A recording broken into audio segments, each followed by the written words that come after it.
بسم الله وسم الله وصلى على الرسول، على بذكر الله تطمئن القلوب. اللهم صل وسلم وبارك عليك يا سيدي يا رسول الله. يلا ادخلي كده معانا الفيديو بتاعنا وشوف الحلو اللي احنا عملناه مع بعض والسمك اللي احنا عملناه النهارده. غدا بسيط كده وسهل. يلا تابعينا بقى كده وشوفينا هنعمل ايه مع بعض النهارده. صباح الخير، صباح الفل، صباح السعادة على ايدكم احنا متابعين. ازيكم؟ عملتوا ايه؟ وحشين كتير من الفيديو اللي عدى لحد النهارده. يلا بقى كده بينا النهارده كده ايه، هنعمل صينيه سمك كده حلوه، وهنعمل حاجه حلوه كده برضو ايه، تحليه كده برضو على السريع جامده. تعالوا بقى اما نشوف السمك اللي احنا جايبينه النهارده.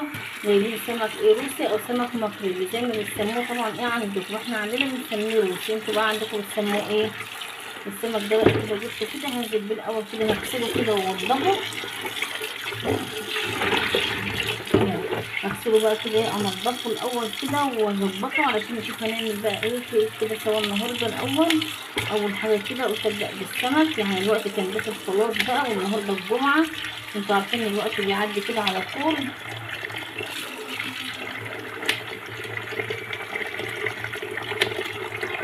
ابدا بس كده ايه، اغسله الاول وانضفه وارجع لكم كتير. وحشتوني كتير وبشكر اي حد سأل عليا وحس بغيابي، بشكركم جدا جدا من كل قلبي. واتمنى كده ان شاء الله ايه ربنا يجيب الموده والمحبه ما بيننا. طبعا اي حد بيكتب لي كومنت حلو كده طبعا بتفرحوني، بتنوروني طبعا في قناتي المتواضعه. يعني انا هحب بس كده الاول اخلص تنظيف السمك دوت، اخلصه بس كده ايه غسيل وارجع لكم على طول. انا بقى كده كنت خلاص بقى غسلت السمك بتاعي ونضفته. هو كده ما شاء الله كده ايه سمك مبطرخ. بنضفه كده بقى ايه بالفرشه كده، بصراحه يعني تنظيفه حلو قوي كده، وبتشيل اي حاجه كده موجوده هنا. بالفرشه السنان كده بتنضفه جميل جدا كده ما شاء الله. يعني فرشه طبعا ايه تكون موجوده عندك، يعني مش الفرشه اللي بتستعملها بس عشان ما حدش يقول انت جايبه فرشه سنان، او فرشه كده موجوده عندك ما بتستعمليهاش وبتعملها ايه مخصوص الحاجات دي. طبعا بقى بعد ما غسلته كده وظبطته، انا بحب افتح بقى السمك بتاعي من الظهر، امسكها بقى كده من الظهريه بتاعتها كده واروح فاتحه. شايفه؟ بس بحب كده السمكه افتحها من الظهر.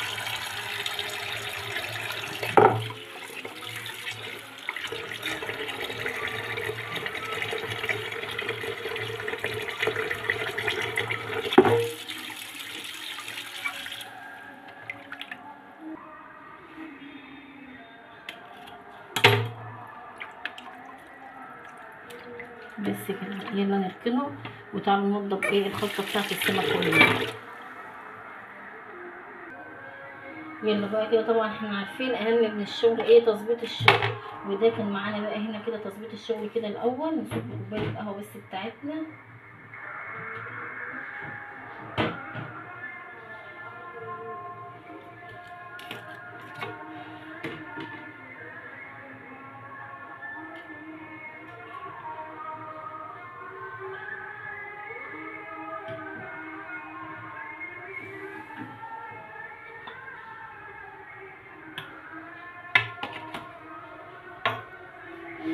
اهم من الشغل زي ما احنا متعودين كده مع بعض تظبيط الشغل بتاعنا.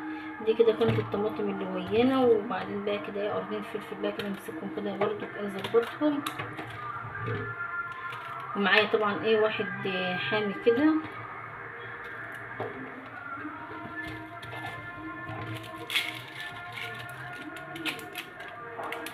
يلا بقى اقشر بقى شويه البصل اللي ويايا.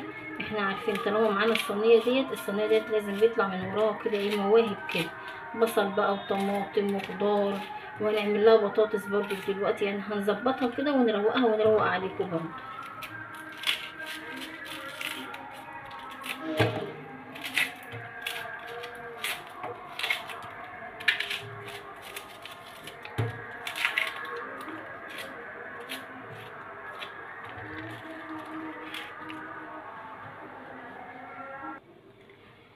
حد عينه دمعت كده شكلي، وانا الواحده بس اللي عيني دمعت.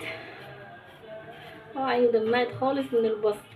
يلا كده كانت فاضل بس البطاطس دي اللي وياي كده خلاص خلصتهم تقشير بقى. نشيل الصينيه دي بقى كده نركنها على جنب ونغسل الحاجات اللي معانا ونرجع تاني.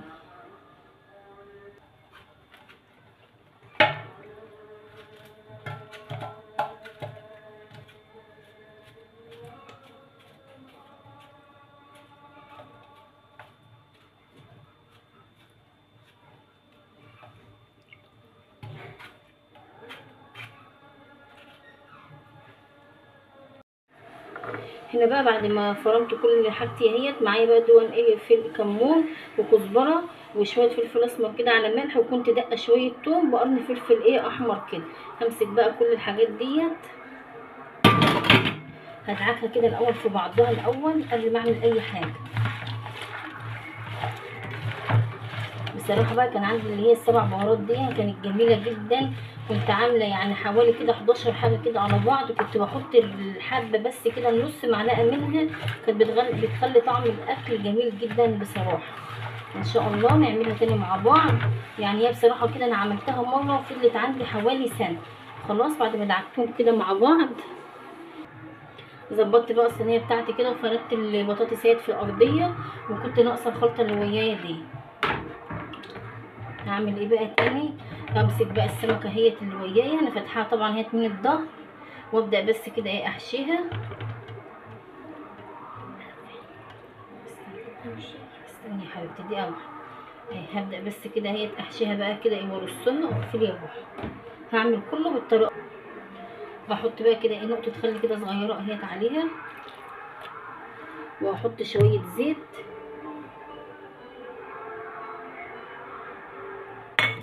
وطبعا بقيه الخلطه اللي معايا قرن فلفل سبايسي اهو هسيبه بحاله طبعا عشان ايه لو محدش بيحب الحراق وكده، فانا هسيبه كده ايه بحاله. هنزل بقى بقيه الخلطه اهيت ويايا. دون طبعا كده ايه كان بطروخ برده كهوت فايض بس وقع كده من السمكيه. السمك التاني ده بقى طبعا ايه مالكوش دعوه بكده طبعا.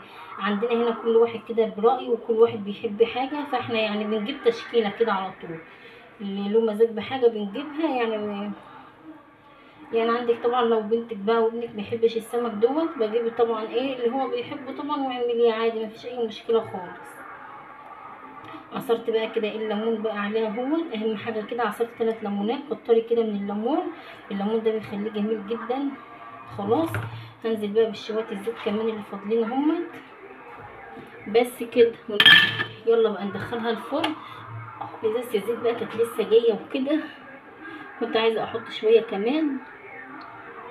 خلاص كده يلا بالهنا والشفا بقى ندخلها الفرن، وتعالوا بقى نسيبها تعيش حياتها كده في الفرن، وتعالوا نشوف بقى هنعمل ايه تاني مع بعض بقى على ما السمك بتاعنا اللي في الفرن دوت يطلع وكده والسيف بقى يعيش حياته كده الاول. تعالوا ما اقولك انا طبعا انت عارفه ان انا بقى بجيب البسبوسه بشتري نص كيلو سميت من الفرط دوت اهو. اللي نص كيلو البسبوسه اللي انت بتشتريها فرط ديت ما بيكونش عليها جوز الهند، يعني ايه ما بيكونش عليها جوز الهند بتاعها كده ما بيكونش عليه. فانا جبت اهوت شويه هحط عليها شويه من جوز الهند هم. خلاص. وطبعا البسبوسه اللي بتيجي جاهزه زي دي كده بيكون فيها ايه جوز الهند بتاعها وطلباتها يعني. فانا قلت برضو ايه يعني انتوا عارفين طبعا ان انا بحب اعمل الاتنين على بعض، يعني بحس ان هما ايه بيشيلوا بعض. انا بحس ان البسبوسه يعني ايه الاتنين كده الفرط على اللي هي الجاهزه ديت بتشيل بعضها وبتطلع معاكي يعني ايه بنتيجه احسن يعني ونتيجه افضل. طب انت لو مش عايزه تعملي الكميه دي كلها على بعضها وعايزه تعملي من ده على ده انا كل مره بقى هشيل نص كيلو واشيل الكيسه. لا انت تجيبي الكيسه وتجيبي نص كيلو على بعضهم كده وتعملوهم بقى انت كده ايه عندك في البيت. انا مسكتهم اهم اتقلبتهم سوا. تعالي بقى اقول لك هنعمل ايه. بكوبايه كده حلوه زي اللي عندك كده معيار اهي كده معايا كام كده 1 2 هنا ايه كده كوبايتين اهمت ماشي. ثواني كده اجيب حاجه واجي. وفي الطبق التاني اللي معانا هعاير برضو كمان كده ايه زي ما حطيت كده هحط هنا حطيت كوبايتين وهنا حطيت كوبايتين. طيب لسه فاضل شويه. تعالي بقى كده اما نقسمهم ادا كده حبه وحبه هنا ويا وهنا ويا وادي كده هنا ايه حبه، يعني حاولي كده على قد ما تقدري تخلي المقدار قد بعض.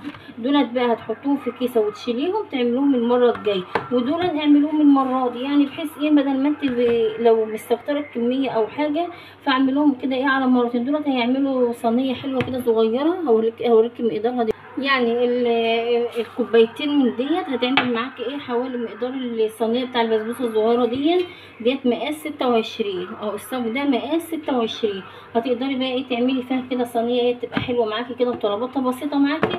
كل ما تحتاجي تعمليها ايه هتعمليها. والحبه التانيين اهمت، بدل ما تعمليها بقى وتتركن عندك مثلا او حاجه وانت مش عايزه يعني تعملي الحاجه كتيره وتسيبيها ايه وتسيبها يعني في التلاجة، فتعملي الحاجه ايه صبحه اول باول كده احسن. يلا بقى نعمل لها عين. دولت اهم خلصتهم واحطهم كده في كيسه البسبوسه وياي عشان تبقى معروفه، وادخلهم التلاجة. اعينها في التلاجة مش هعينها بره، احتفظ بيها في التلاجة.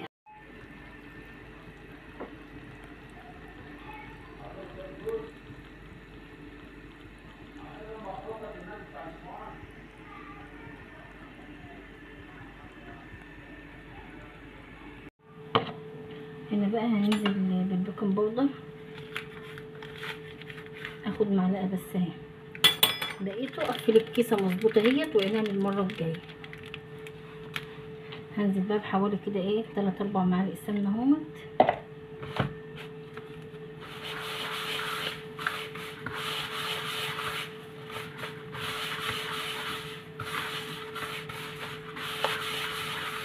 هخليها تشرب السمنه بتاعتها كويس، وبعدين بقى ايه انزل بعلبه الزبادي اللي معايا.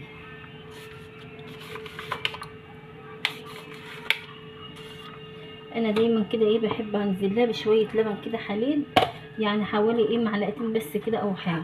ومعايا هنا شويه زبيب هنزل بهم برضو. خلاص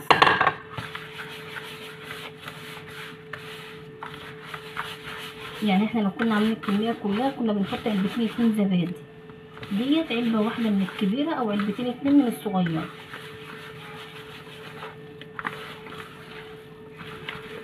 بس كده ادعكها بقى كويس. نحط لها بقى اللوز، يعني قلنا ندلعهم المرات دي.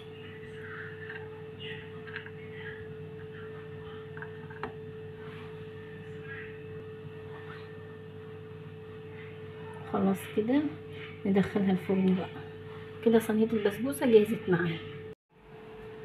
هنا بقى كده خلاص كان غدانا خلص النهارده. كنت طبعا عملت شويه رز جنب الاكل.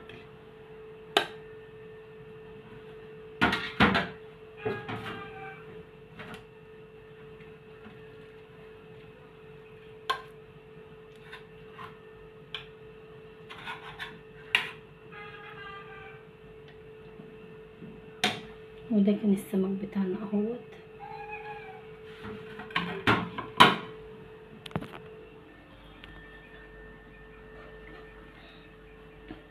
اتمنى بقى لو وصلتوا معايا لحد هنا ما تنسوناش بقى باللايك والاشتراك في القناه لو اول مره بتشوفونا. والسلام عليكم ورحمه الله وبركاته. اتفضلوا اتغدوا معانا.